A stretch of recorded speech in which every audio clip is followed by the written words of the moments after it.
Welcome to the Live Your Purpose podcast, featuring compelling interviews with big-hearted people in the Oklahoma City metro area who are leading, creating, and innovating on purpose. Get inspired by conversations with passionate difference makers from our local community. I'm your host, Charles Gossett, life purpose coach and founder of Full Integration Coaching. On today's episode, we sit down with Jeremie Kubicek, a passionate influencer and CEO of Giant Worldwide, a global organization dedicated to leadership transformation and scalable people development. And now, the Live Your Purpose podcast. Welcome to this edition of the Live Your Purpose podcast. I'm here today with Jeremie Kubicek, who is the CEO of Giant, the leader in scalable people development. Through the Giant TV platform, Giant has created the 100X People System, which has been called the Netflix meets Peloton for adult learning. Additionally, Jeremie is a best-selling author and a sought-after international speaker. He's lived in Moscow, Atlanta, and London, and currently speaks to organizations around the world while working with his team to raise up 100X leaders in every sector and city in the world. Jeremie, welcome to the show. So good to be with you. Thank you. Really excited. Yeah, it's good to be here with you, and we met indirectly at one of the recent 100X Leader Summits, and that was here in Oklahoma City in January. And following that summit, I was intrigued, so I reached out to your organization and talked with some folks, and they set this up, so I'm just delighted to be with you here. Glad you did.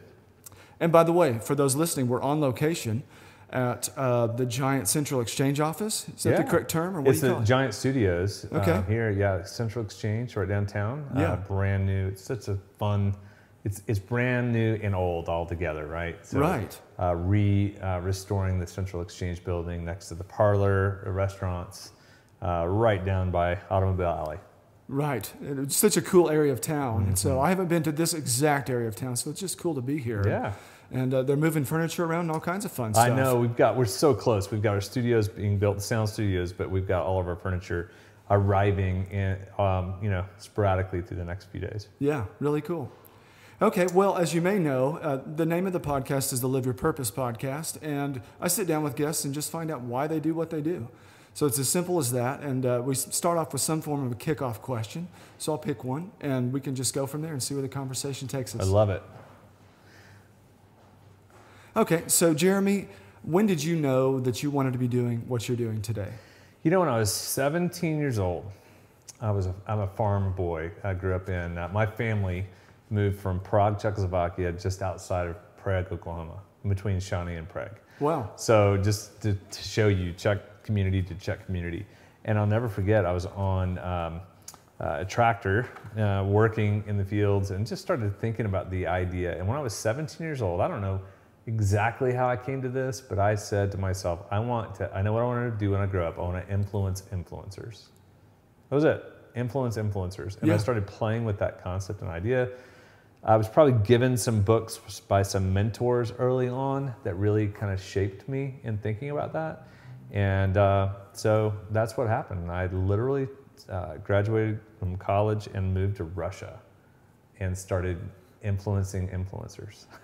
Okay, so there's a story there. So now I'm picturing you on this tractor, right? Now, were you physically on the tractor when this idea came to you at 17? So that's a moment in time that you can picture where you were at. Absolutely. And I'll remember because I'm an extrovert in a tractor cab. So the introvert, you got a lot of time to think. Right. But I'm wanting to talk to people and process out loud. So I'd sing, think, but I'd mainly dream. And that's when I just started dreaming about what could be. And I had been to Europe the summer before with my grandmother and just decided I want to go for it. I want to not be on this farm, but I want to help people around the world. That's really interesting. Are you able to track back some of those maybe forces or factors that came into play before the tractor experience when you're like, 100%. Lots of different conversations, but influences in your life, like my grandmother and my dad and, my family. Only child, so I grew up with this, lots of adults that I was around, and I worked all the time. Mm-hmm. So I think, and I was young for my age, so I started, I graduated at 17, so I was a little bit ahead, and so then by going to college and then going to Russia, I immediately had probably a little bit of a few years on people because of that. Right. You had that kind of a leg up or a jump or just a push start. Yeah, maybe. that's what it was. Very cool. So when you went to Russia, and so what did you do there? Tell us a little bit about that. I graduated from Oklahoma Baptist University, and then I had a professor who challenged me, and he was like, I'm going to show you how you do business, but with influence. Like, how do you actually do good and do business? And I was like, you mean you can? And so he took me to Asia for a term, and then with other students, and then showed us how he had done it. And it was just that like apprenticeship, someone who can actually be patient and give you and help you. And that's what a good professor will do. His name's John Cragen. He's a great guy. And so he started dreaming with a few of us in a college class of like, hey, there's an opportunity. The walls of communism came down. Right. So the Soviet Union fell apart, and he had these connections, and one thing led to another. And a few of us were like, who says we can't? Yeah, okay, I'm in. Yeah. Very quick connector. I'm a connector creative. I'll do it. I'm in. Yeah. And so we just started, all dreaming and scheming, and convinced a couple of other classmates to go with us. And we took off and built this. We built a Moscow Economics School. An economics school. I taught economics. We taught capitalism and ethics to Russians. Wow. Yeah. Okay, there's a bunch of stories there, but yeah, keep going. Yeah, so we established this business with the former communist head of the Moscow schools. And he basically was like, hey, I was coerced the whole time. He was a good guy. He wanted to. So we built this, and now it's the largest private school in Moscow. Is that right? So mes.ru. And it's just really fun to be able to pioneer that and do that with other friends. And then we started a marketing consulting business, had some accounting training company and some other accounting work, and used our business as a platform for influence. And so that was my first foray into that entrepreneurial lifestyle, which I've been doing since. That was 1993. 93, okay. That's really impressive. I'm taking a couple of notes for those that are listening. Yeah, that's really amazing. And there's a lot to that story just right there. Yeah. So looking back from where you're at, and by the way, we've mentioned a couple of terms: the connected creator, we'll come back to some of the language that's actually from the Giant platform, and we'll hit that again. But looking back from where you're sitting today at some of those experiences, what do those mean to you? So a couple. One, who says you can't? There was this pioneering spirit of Oklahomans that most of the world doesn't understand. And I've lived in Atlanta and I've lived in London, and there's London has the caste system. So it's like, oh yeah, so tell me about your family. Right. And Atlanta is more of the plantation. So like, who's your daddy? But in Oklahoma, like you had to survive. So there's an entrepreneurial pioneering spirit here that I've not seen in a lot of other places, because a lot of places are looking for handouts or they're looking for a leg up because of who your family is. We just don't have that here. So there's not a lot of bureaucracy here. Right. And there's also a lot of appreciation for entrepreneurial spirit. And if you fail, okay, get up and do it again. Right. And that's one of the things I just valued. And so we didn't know what we didn't know. Like, we didn't know we shouldn't be doing that in Moscow. Yeah. And then the other thing is, like, once you establish something, once you start something, then there's merit to it. It's like my wife and I, side note, my wife and I are building a modern farmhouse development here. It's called the Prairie at Post out by Arcadia. And we built it because we didn't see any neighborhood we wanted to live in. So we just built our own with another couple, friends of ours. Yeah. And it was a small thing that led to a big thing. Now it's 50 acres, 21 houses. But it was like, well, who says we can't? So we'd have people all the time go, so have you ever built anything? Like, no, but I'd never lived in Russia. I'd never started a company in London. I'd never done X, Y, or Z. Right. So you figure it out. Once you figure it out, you're like, oh, there's the game there. Yes, right. Different place, different field. That's it. Same game. Same game. Yeah. Once you figure out the 3, 4, 5 big things that have to happen, then you knock them out. All right. So anyway. No, that's great. I'm not trying to cut you off either. No, so, that's it. Yeah. So that original question was, what does some of those early experiences mean to you? And so that's what Jeremie, you've been unpacking for us today, right now, and to be able to look back. So, who says you can't? Right? Who says you can't? Mm-hmm. And then we didn't know what we didn't know. Right. That's right. And so the idea of influencing influencers, which is what I do, is our business. We basically serve leaders around the world. Right. But these little axioms, these things, that language, sticky moments, like one of them in my 20s, my dad had told me, it's not what you do, but it's who you work for that makes the biggest difference. So it's the most important thing. It's not what you do. So when I came back from Russia, I came back because my father-in-law was in the Oklahoma City bombing. And that's the reason we moved back here from Russia. And I got married, and Kelly and I, and we moved back here, or I moved back here. She was already living here. And I decided to work for the Humphreys family because it was who I wanted to work for, not what I did. Mm-hmm. So I'm a white guy who sold African-American hair care products. So it wasn't what I did, but it was because I worked for them. Mm-hmm. They're an unbelievable family. Yeah. So I got to be trained underneath them. And that apprenticeship, after I had started my entrepreneurial ventures in Russia, gave me a leg up because they took me places that I never would have gone if I just sought money at 23, 25. It's like, no, seek influence. Seek to be with people who are influencers. So Kent Humphreys, Lance Humphreys, I worked for them, and they were unbelievable. And I got to see how to do it in America. Mm-hmm. I've been doing it in Russia. And 4 or 5 years with them, and then they sold the company, and I went to work for the company bottom, and they were not the best. They were the opposite of what I experienced. Okay. Meaning they were smart, but they didn't have the same desire for influence with people. Okay. And so I had the opportunity to see both. Right. And we got bought out by a private equity group, so I went to work for a private equity group, and their motives are a little bit different and more transactional. Mm-hmm. So I got to experience that as well, which was great. So all of those things were parts of preparation, if you will. So anyway. Right, absolutely. Yeah. And so you got to see, I love this, seeing the different perspectives. Mm-hmm. You saw, these are my words, correct them, mm-hmm. but maybe a healthy culture, mm-hmm. and maybe one that was not as healthy. That's right. And or valued. So it's what's the game? Yeah. The game of a PE group is a very transactional 3-4 year game, and they go to the next, as long as you understand the rules. Yeah. Then you could play that game. Yeah. But that's not necessarily the game I wanted to play. Right. You understood the rules, but didn't like the nature of the game itself, mm-hmm. in that context. Yeah. Yeah. So I ended up, starting my own business, and it was 2002. That's when we started Giant, and it was just a desire to do things a little differently. Mm-hmm.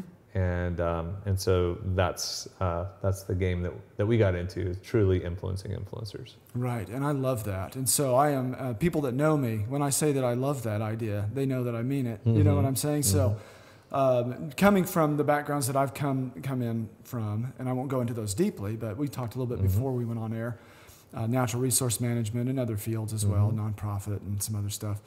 I've been a part of some cultures which I believed in what they were doing, mm-hmm. Whether or not they call themselves mission-oriented or visionary or whatever, mm-hmm. they had a structure in place that was conducive to the way that I'm wired, but also allowed me to make a contribution within and a system that functioned well enough to be able to make an impact mm-hmm. on not just the people inside the walls of the organization, but outside of it, locally or globally or wherever.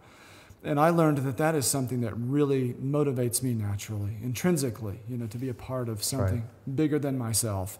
Again, back to the Live Your Purpose mm-hmm. podcast. And you've mentioned the word influence several times. And so my question is what I'm coming to. When you formed Giant in 2002, mm-hmm. what were some of those things that you wanted to do differently that you were being purposeful about? Well, so if you are growing a business, very simply, there's strategy, there's capital, and there's people. Strategy is the business plan. Mm-hmm. Capital is the funding of that plan to keep the lights on and growth capital. But people are what make it happen or not. A lot of smart guys and gals can get in a room and come up with a business plan.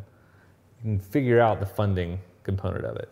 But if you don't have the people, and what I just found was over and over people that I was seeing people either valued as assets or seen as liabilities.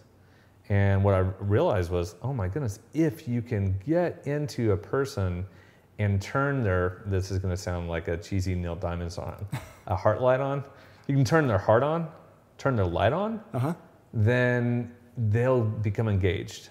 But most people were just creating compliance. Okay, right. And and so the phrase I always use is, a lot of people are making the donuts.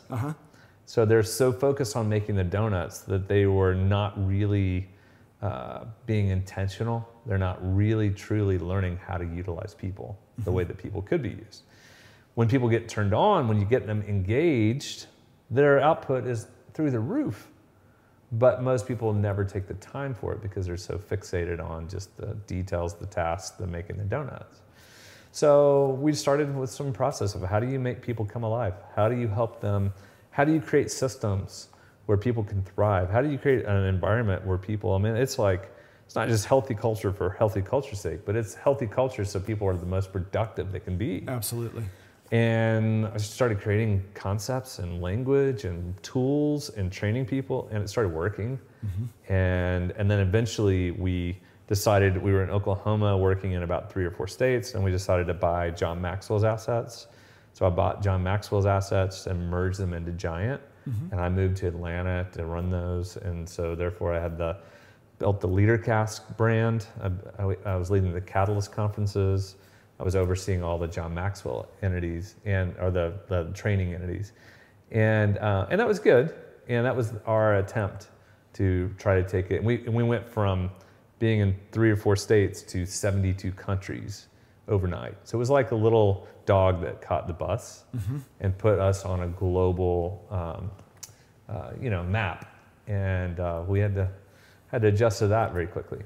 Well, that's interesting. Can we hover there a minute? Because some of those adjustments, for those that are listening, there have some entrepreneurs that listen in and some visionary thinkers and some people that want to take the action to make things better in the world. So what were some of those adjustments that you needed to come to terms with pretty quickly? Yeah, so one, it was all of a sudden, how do you convey big ideas on big stages, and what really motivates? And I started observing some interesting dynamics. I started seeing 20th century, this is 2007. I started seeing the dichotomy between 20th century and 21st century adult learning, and the recession totally ushered in 21st century learning. Because 20th century learning was gurus, big events, big arenas, books. Well, whenever you had the stress and strain of the recession, people had to do more with less. A lot of the fluff got burned away.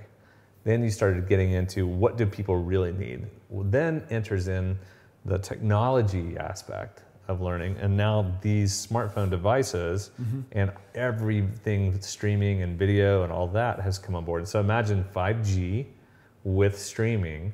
So adults became almost like there was too much content, so they became cynical know-it-alls. They stopped reading. They started listening to podcasts. They started watching more videos from a learning style. So we figured out, like, that's just the reality. We have learning attention spans, short attention spans. Yes. So because of that, we started going, well, that's the reality, so let's just deal with reality. And we started creating visual tools and common language, and it started working dramatically. Because we realized that most 20th century was focused on the academic hierarchy of certification and Harvard, Harvard is amazing. Sure. It just doesn't scale. It only goes to the top because it's too deep. It may not translate. It may not translate. Yeah. And then Enneagram and Myers-Briggs and DISC, all really powerful, but they don't scale inside organizations. So we just started fixating on everyone in an organization. What if everybody could have the same language, and you could train an educated 13-year-old if an educated 13-year-old can do it, it will scale. So we created very simple, not simplistic, but simple content that would scale fast and be sustainable and would be in the form of tools and mirrors, if you will. So when people look at the tool, they see themselves in it and they want to change. And that change for people development means that they look at their own broccoli, their own teeth, and pick it out themselves. Right. Versus having someone else pick out the broccoli for them. Or have to do it for them. That's right. Yeah. And when that happens, self-confidence, self-awareness takes place. Other people start seeing the change, and that person becomes more influential. And their reputation goes up because people see they're working on themselves. That journey, if you will, of self-awareness, you never graduate from it, but wow, if you do it right, your influence and your reputation goes up with it too. That's what we started doing, and these tools just started spreading like wildfire inside certain organizations. And this was when I was living in London at the time, so we lived in London for a few years after Atlanta, and it just started spreading. And then we moved to Oklahoma. We moved back. Yeah. Which is, it didn't affect our business. We're a decentralized business, and I can explain that. But for us, we moved back here because my kids wanted to do high school in America, and because of technology, and I can move anywhere. Right. And so we put our studios in Oklahoma City, and a lot of people are like, why did you put your studios on versus Atlanta or Santa Barbara, where we had a big presence, or Naples, Florida? And I'm like, well, this because that's where my kids wanted to go. Yeah. So it came down to family. That's right. To your personal values, I'm assuming. Yeah. To label it that way. And a pioneering attitude. I can actually do a lot here. I like it. And that's why we decided to move back to Oklahoma. Yeah. That's fascinating, all of that. I'm sure that our listeners are tuning into all of that and taking notes. Hopefully, if you're not, rewind it and take some notes, because I know I will be. Very good. Well, let's jump in then, because this is a good segue into the 100X leader and the work of Giant on scale. And so, as I said in the beginning, I found out, didn't know about you at all until I heard this conference was coming, the 100X Leader Summit that took place in January. I know there's more of these coming out all the time, so definitely look this up, folks. And I'll have links in the show notes for you. But my pastor from Spring Creek Baptist Church, Joe Kendrick, had invited me out, and I said, sure, sounds like it's right up my alley. And we're both kind of wired to, he's an ENFP, I'm an INFJ, so, we're complementary in those ways. And I thought, this looks like fun. So we went, and, after the first couple hours, I thought, this is pretty interesting. This is different. This is different.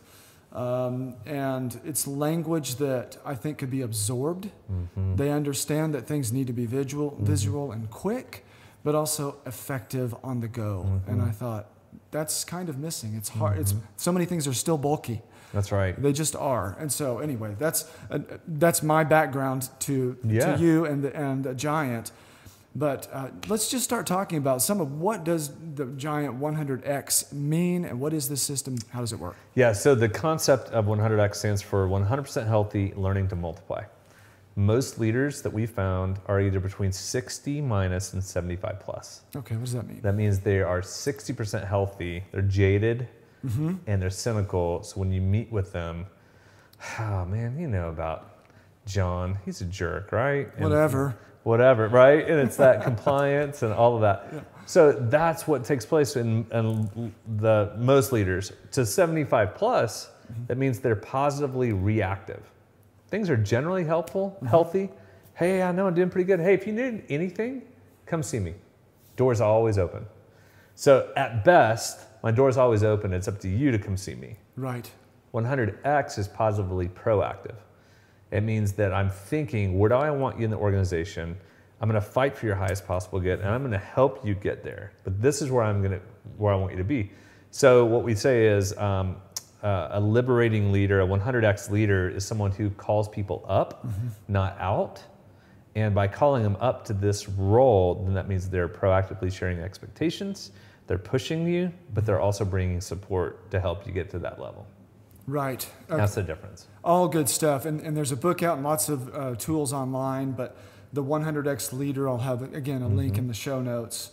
How to Become Someone Worth Following is the subtitle. And I thought, yes, that is so needed. It always has been, but in our times, having healthy leadership in organizations, or whatever the organizations are, having healthy leaders that are worth following. It's bold language. And we spend time on that to go, inside organizations, this is where I used to be, hey, it's just top down, it's just the leader at the top. We get them right and it all scales. Yeah. And I realized it doesn't. There's lots of dead ends there. A lot of cul-de-sac leaders. Because they're so busy, oftentimes it doesn't scale to the next level. So I don't care if it's top down or bottom up. It's the idea of every subculture in an organization. So today I met with a company that has 450 employees, and they took them a while, and then they finally got it. And I said, how many teams do you have in the organization? Well, we've got 450. I don't know. We've got 8. And I go, no. How many teams? Well, we have 8, like on the org chart. I go, no. How many subcultures? Meaning every organization. And then they go, we think we have 60. We went from 8 to 60. And I said, okay, see how that thinking went? 60 subculture leaders. The subculture leader is the supervisor who has 5 people underneath them. Frontline supervisor who has 5. That's a team. That team is an influence group. That's a subculture. That subculture leader of that team can take those 5 people out. If he's 60 minus and jaded, he can jade and sway all of those to have the same opinion of upper management or not do the work. Hey guys, just take it. No. Just do this. If you figure this out, then right? Yeah, rogue element. Yeah. So, or if he's 75 plus, hey guys, let me know if you're generally good, but like we want flywheel. We want great. So we figured out language for every subculture leader to get to another level. If they're at a 68, how do we get them to an 84? At 84, that's a big jump. And how do we get them from a plus to an X? A plus to an X is generally, healthy, but an X is intentionally transferring. It's multiplying, helping them. So the metaphor we use in the 100X Leader is the Sherpa on Mount Everest. They say the Sherpa is so healthy that they're climbing, and then they help other people climb. So a leader needs to be the healthiest person in the building or on that team. Right. And then they need to be so healthy that they can help other people perform as well. And most leaders aren't thinking. Most leaders are just waking up going, I got to make the donuts. Yeah, I have to do the have-tos. Yeah. Right? Yeah. They haven't thought of it that way. Right. No, that's fascinating. And so when you're talking about healthy, being a healthy leader, what are some of the components of that? How do you define that? Yeah. So one would be for yourself. It starts with self. Like, are you dominating yourself? Are you protecting yourself? Are you abdicating? Or are you liberating? So domination could be, what an idiot, man. Don't do it. You always. So you're negative. Talking to self. Self-talk. That's right. And negatively talking. So you start your day at a -2. Sure hard to liberate other people when you're dominating yourself. Right. So a big portion of the population dominate themselves. A big portion protect themselves. One of the interesting things, side note on Oklahoma, one of the negatives I noticed, when I get on an airplane going to Oklahoma, I see more overweight people than I do in other locations. When I was in London, I didn't see that as well. A lot more people are walking on certain things. And I go, there's a lot of domination and a lot of protection that happens in our culture. And protection is, and I do it too, you worked out 2 days ago. You can have another one. Yeah. And it's okay, or you earned it, or whatever. You earned it. And you've experienced some of that. Oh, yeah, lots. Or just abdication. I'm like, I'm just tired.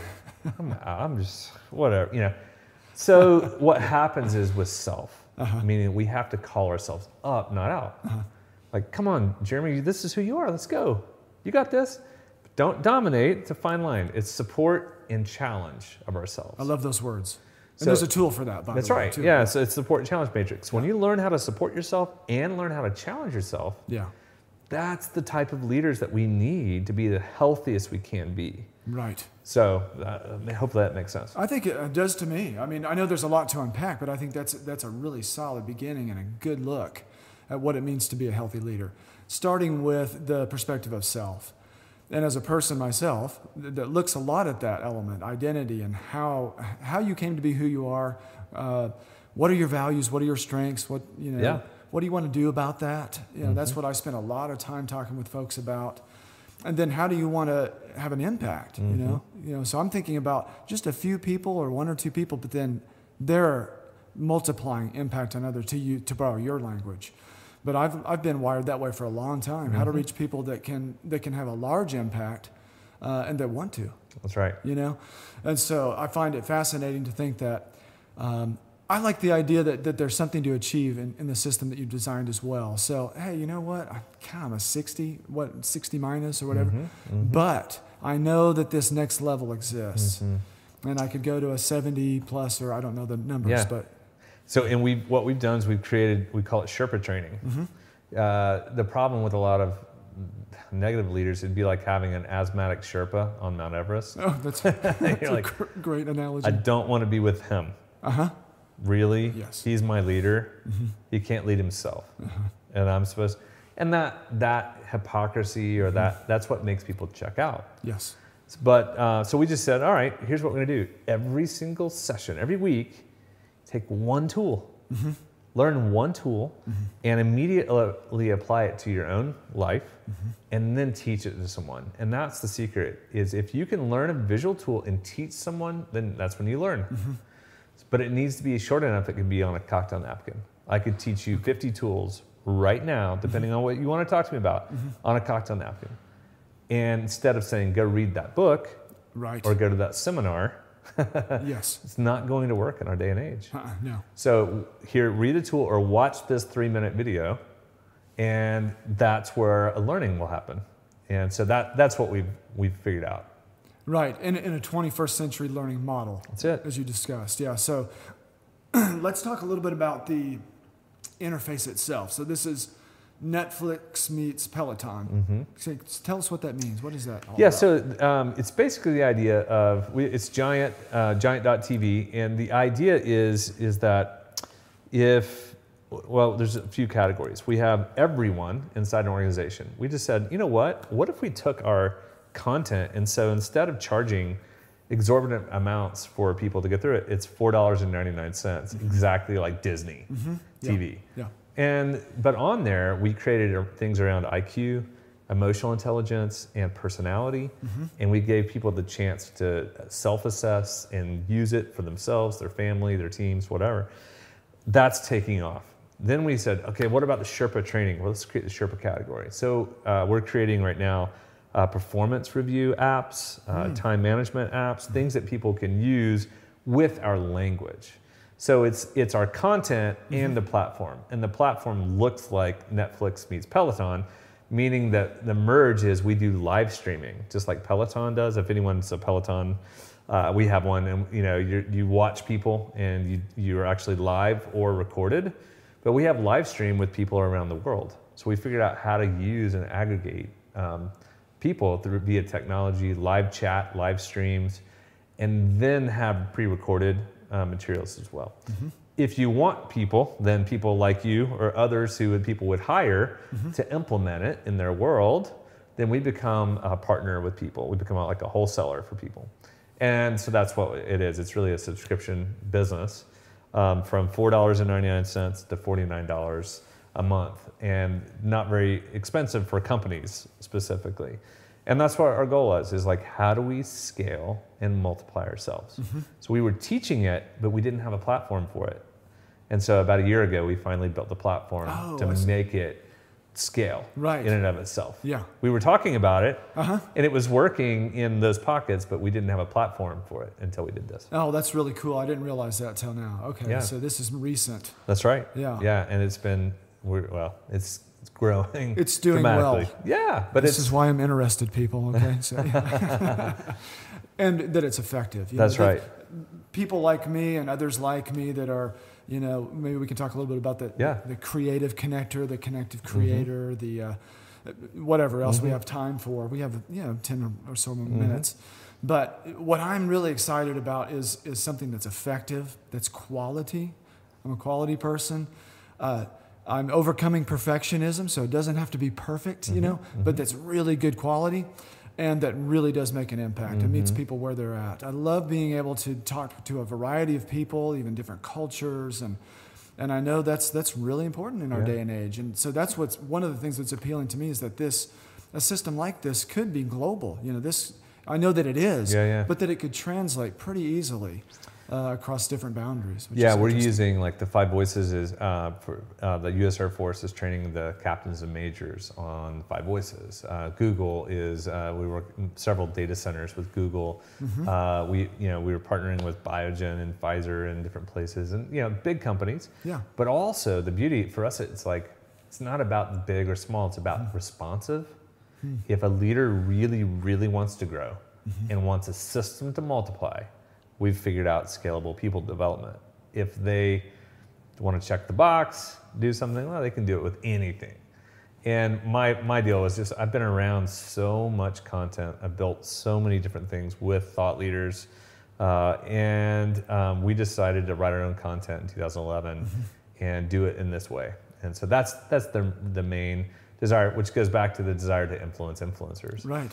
We just decided, we have a tool called the influence model, and we show people how they'll undermine their influence to other people. It's competency and credibility with character and chemistry. And then we show people how their self-preservation, their fear of losing, trying to hide, or trying to prove themselves actually undermines their influence with people and how they lose it. And so the idea is, how do you get someone else's wall of self-preservation to come down? Yeah. Well, your wall has to come down too. And so there's this system to it to unlock influence. And we've just been studying that for umpteen years and putting in tools to help people do that. Right. And you're giving us a good snapshot into the giant world, into the 100X leader system. So let's talk a little bit, if we could. We have a couple of minutes about these different voices. So maybe that would be a good place. That seems to be a pretty good place to start for folks that are interested. Yeah, so it's a perfect one, because you could go to giant.tv. If you wanted to, you get a 30-day trial to test out, giant.tv/JK, and that gives you 30 days to just try it on. But you can take your assessment. You can take the 5 Voices assessment. What we did is we took Jungian typology, where Myers-Briggs comes from, and we simplified it. We made a formula from it so that it's so much easier to understand. So instead of going, I'm an EMS, I don't remember. What does it stand for? What does it stand for? How do I explain that? Instead, we go, look, you're a pioneer, or a connector, or a creative, or a guardian, or a nurturer. Pretty simple. Yeah. And there's a foundational voice. And then, so we can play all of them. But what we do is we help people understand, by nature, who are you? Who were you born? And then over time, what have you become because you feel like you should, or your parents parented you a certain way, it's your upbringing. So for me, I was writing the book and I go, I'm a pioneer for sure. I was writing the book and I realized, oh my goodness, no, I'm a connector, creative pioneer. Well, that's a big difference. I'm a connector, first voice, foundational voice. That means I like to translate for people. I'm like a bee. I'm pollinating all the time. I'm connecting all types of ideas, translating for people. My creative then lets me see the future and create ideas, and then the pioneer makes them happen. But because I've always been in the CEO role, I felt like I should be a pioneer. I see, yeah. So a lot of people who are in the CEO role think they're a pioneer. In fact, I just met with one today who I finally got to get to understand that he's really a nurturer connector. Oh, that's cool. And that was like massive aha to this 60-year-old guy. Yeah. Who's like, that's why I've been having issues and heartburn and stress and all, because he's been trying to be something he's not. Yeah. So once you figure it out, you start settling into, this is who I really am. It's like I'm right-handed, but I've been using my left hand for 20 years. You got decent with it, but you've never really used your right hand. And that's what I love to see people do. Yes, I do too, as well. So in my profession, I love to see people come alive, see that spark happen, those aha moments, and then to see them integrate them into their life, to travel with them. My mission involves empowering passionate difference makers to lead courageous, authentic lives so that they can find and fulfill their purpose. So that idea of becoming who you really are, finding out who that is. And I can get really idealistic about that with my temperament type. but just enough. I've learned just enough. Just if you know enough about who you are, great. If you want to nerd out with me on that, we could talk about that until neither one of us is doing anything else. But taking that little piece of information, having the individual understand it for themselves and begin to run with it in a new way. And we've added, so what we then did is we made it so simple that an educated 13-year-old can get it. Right, so tell me what that means. So what happens is you can connect with your kids, you can connect with every employee, and everyone can play on personality, not just the few who were in the seminar. Right. So the beauty of it is then to go, we talk about the superpower of each voice. Each personality has a superpower. We talk about the weapon under stress that each one pulls out. Yeah. The pioneer uses the grenade launcher. The guardian is an interrogator. Okay. Yeah. Me, I'm a connector. I'm a cyber warfare specialist. Okay. So you get into, and it becomes really fun. There's the Hulk, creative feeler. Yeah. So the Hulk. So it becomes really fun when people understand the language makes it simple enough to go, oh, I just hulked out. Then I hulk out. Or a nurturer withdraws care. So they're always taking care of people until they see someone abusing people. They withdraw. They'll let them bleed out. Yeah. So that is the weapon under stress. So then we talk about the triggers that get to the weapon. We talk about how to maximize the superpower. We take it to marriage and go, how do marriages fight for their spouse, not against their spouse? Because when you win, you lose in marriage. Absolutely. So all of those dynamics make it so simple enough that people can start using it. We have one called the 5 Gears that's like a sign language for families and teams. And they call plays. And you can literally hold up 3 fingers and everyone else knows the language. And they go, yeah, you're right. I was in the wrong gear. So it becomes now people start getting really good by using this common objective language. It means that we eliminate subjective drama. Yes. Where I look at you and go, you need to get to the next level. Right. Well, I don't know what that means. But if I call a play or if I give you a tool to look at together, now it's objectivity. Yeah. And you look at the mirror and see your own broccoli, not me pointing out your broccoli telling you you're an idiot. Right. Nobody likes that because then you're hitting my ego, Yeah. This way it's outside of my, it's something else. It's another object. Yeah. Well, that's really cool. Okay. Well, Jeremie, we've got a few more minutes and I'm sure you've got a ton to do, but I did want to give you a chance to talk about anything else that you'd like to, and then I do have one question in place if you don't have one. Yeah. Okay. No, I just would encourage all of you. I mean, what is your vision for your life? Like, what do you want? What are you trying to accomplish, right? And it only comes when you get healthy, because if you're not healthy and you have a vision, it won't matter. So getting healthy is so important. And then I would probably challenge everyone to think about multiplication because most people haven't. So they're multiplying negativity. Oh, yes. But not multiplying health. So what does it mean to get really healthy and then looking at people? So my wife and I decided to be very intentional with our kids, and we apprenticed our kids. We multiplied lots of things to our kids, and now they're doing that to their friends in college and so on and so forth. So the idea of being a 100X leader is actually a journey where you have to get acclimated, and there's lots of ahas and lots of, oh my goodness, I do that, don't I? And then liberate yourself, not dominate yourself. Yeah, you do it. Know when you do it, see the action you normally do, and change the action. You'll never change the tendency. I'll always be defensive. I'll always have a smidge of exaggeration in me, just my personality type. But that doesn't mean I can't change the action. And then when I change the action, I get a different reaction. I get a different consequence. Right. So that's what we're after. We're after people becoming secure and confident and humble. And that's what Giant stands for. It has a little I in the brand. Yeah. And it stands for doing big things in a humble way. I like that. I like that very much. Well, I don't have anything to add on top of that. Let's close with that. Jeremie Kubicek, thanks so much for your time. I've enjoyed it. Great to be with you. Thank you.